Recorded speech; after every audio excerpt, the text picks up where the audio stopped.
5 मिनिटांच्या एका सुनावणीसाठी तब्बल 15 ते 20 लाख रुपये फी। देशातील सर्वात मोठ्या घटनात्मक खटल्यांमध्ये कायम दिसणारा चेहरा, IAS परीक्षा उत्तीर्ण होऊनही सरकारी नोकरी नाकारून वकिलीची वाट निवडणारा व्यक्ती आणि आज जवळपास 300 कोटी रुपयांहून अधिक संपत्तीचा मालक नेमके कोण आहेत कपिल सिब्बल? त्यांचा संघर्ष कसा होता, ते एका केससाठी किती फी घेतात, त्यांची एकूण संपत्ती किती आहे आणि भारताच्या न्याय व्यवस्थेत त्यांना इतकं मोठं स्थान का मिळालं? चला जाणून घेऊया। नमस्कार, मी प्राजक्ता आणि तुम्ही पाहत आहात मराठी मंडळी। कपिल सिब्बल यांचा जन्म 8 ऑगस्ट 1948 रोजी पंजाबमधील जालंधर येथे झाला। त्यांचे वडील हिरालाल सिब्बल हे त्या काळातील प्रसिद्ध वरिष्ठ वकील होते, त्यामुळे कायद्याचं वातावरण त्यांना लहानपणापासूनच होतं। दिल्लीतील सेंट स्टीफेन्स कॉलेजमधून त्यांनी इतिहास विषयात पदवी आणि पदव्युत्तर शिक्षण पूर्ण केलं। त्यानंतर दिल्ली विद्यापीठातून LLB केलं, पण त्यानंतर त्यांच्या आयुष्यात असा निर्णय आला ज्यामुळे त्यांचा संपूर्ण प्रवास बदलला। 1973 मध्ये कपिल सिब्बल यांनी UPSCची IAS परीक्षा उत्तीर्ण केली। अनेकांचं स्वप्न असलेली प्रशासकीय सेवा त्यांच्या हातात होती, मात्र त्यांनी सरकारी नोकरी स्वीकारली नाही, कारण त्यांचं स्वप्न होतं देशातील सर्वोच्च न्यायालयात उभं राहण्याचं। याच ध्येयाने त्यांनी अमेरिकेतील जगप्रसिद्ध हार्वर्ड लॉ स्कूलमध्ये LLM ची पदवी घेतली आणि भारतात परतल्यानंतर वकिलीला सुरुवात केली। 1973 मध्ये बार काउन्सिलमध्ये नाव नोंदवल्यानंतर त्यांच्या कारकिर्दीने वेग घेतला।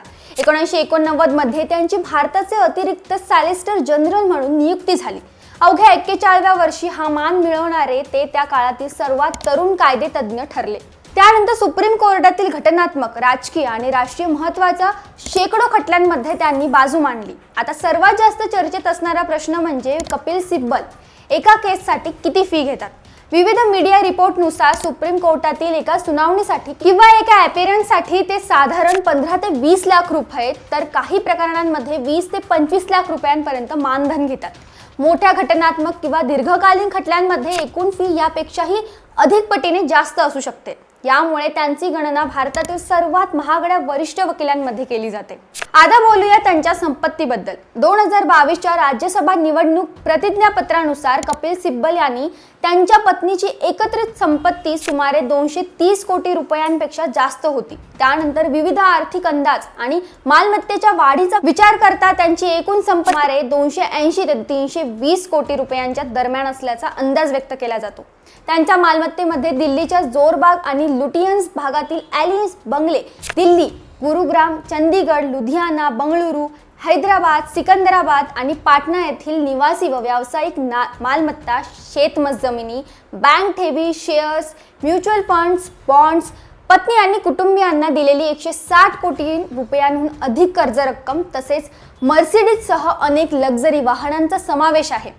या सर्व मालमत्तेमुळे त्यांची गणना भारतातील सर्वात श्रीमंत राजकारणी वकिलांमध्ये केली जाते। 1998 मध्ये त्यांनी काँग्रेसमध्ये प्रवेश केला। मनमोहन सिंग सरकारमध्ये त्यांनी विज्ञान व तंत्रज्ञान, मानव संसाधन विकास, शिक्षण, दूरसंचार आणि माहिती तंत्रज्ञान यांसारख्या महत्त्वाची मंत्रालय सांभाळली। शिक्षण मंत्री असताना त्यांनी कंटिन्युअस अँड कॉम्प्रिहेन्सिव्ह व्हॅल्युएशन म्हणजे CCE प्रणाली लागू केली आणि 10वीच्या परीक्षेबाबत अनेक महत्त्वाचे निर्णय घेतले। मात्र दूरसंचार मंत्री असताना 2G स्पेक्ट्रम प्रकरणाने झिरो लॉस या वक्तव्यामुळे ते मोठ्या वादातही सापडले। 2022 मध्ये त्यांनी काँग्रेसचा राजीनामा देत समाजवादी पक्षाच्या पाठिंब्याने अपक्ष राज्यसभा सदस्य म्हणून निवडून येण्याचा निर्णय घेतला। कपिल सिब्बल यांनी न्यायमूर्ती V रामास्वामी महाभियोग प्रकरण, ट्रिपल तलाक प्रकरण, जम्मू काश्मीरमधील कलम 370 रद्द करण्याविरोधातील याचिका, दिल्ली सरकार विरुद्ध केंद्र सरकार, अधिकार संघर्ष, महाराष्ट्रातील शिवसेना पक्ष आणि धनुष्यबाण चिन्ह प्रकरण, तसेच निवडणूक आयोगाशी संबंधित अनेक घटनात्मक खटल्यांमध्ये बाजू मांडली आहे। त्यांच्या युक्तिवादाची शैली, कायद्यावरील पकड आणि घटनात्मक मुद्द्यांवरील अभ्यासामुळे त्यांना सुप्रीम कोर्टातील सर्वोच्च वकिलांमध्ये एक मानलं जातं। फार कमी लोकांना माहिती आहे की कपिल सिब्बल हे कवी आणि लेखकही आहेत। त्यांनी shades of truth, my world within, I witness reflection in rhymes and rhythm and जुमलो का सच यासारखी अनेक पुस्तकं लिहिली। 2016 मध्ये आलेल्या शोरगुल चित्रपटासाठी त्यांनी गीत लेखनही केलं होतं। IAS ची नोकरी नाकारून वकील निवडणाऱ्या एका तरुणाने आज भारतातील सर्वात प्रभावशाली वरिष्ठ वकिलांमध्ये स्थान मिळवलंय।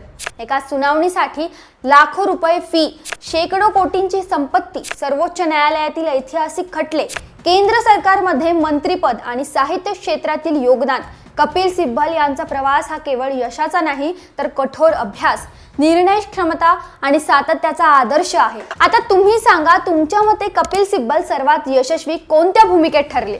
वकील, राजकारणी की लेखक? तुमचं मत कमेंटमध्ये नक्की लिहा आणि असेच माहितीपूर्व व्हिडिओ पाहण्यासाठी मराठी मंडळी चॅनलला सबस्क्राईब करायला विसरू नका.